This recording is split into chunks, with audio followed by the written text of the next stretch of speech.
More than 50% of our imports and our exports here in the state of Maine are dependent on the Canadian economy. According to the University of Maine business professor Dr. Stefano Tijerina, Maine's dependence on Canada has grown since the U.S. shifted to a free trade market in the 90s. Maine was a very strategic industrial production center for the United States. And it became a tourist and hospitality economy in the last 30 years.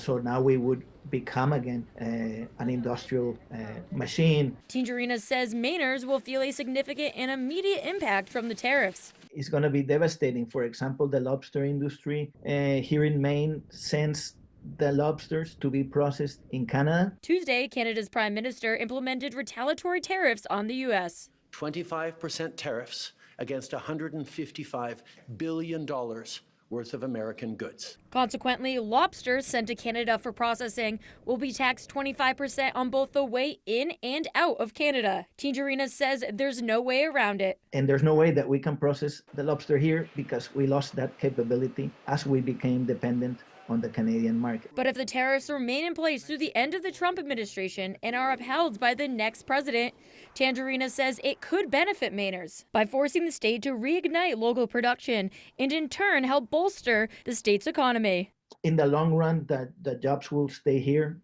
In the long run, the taxes will stay here. In the long run, the investors will reinvest here. In the long run, the focus will come back to the nation state. In Bangor, I'm Alex Schley for ABC 7 and Fox 22 News.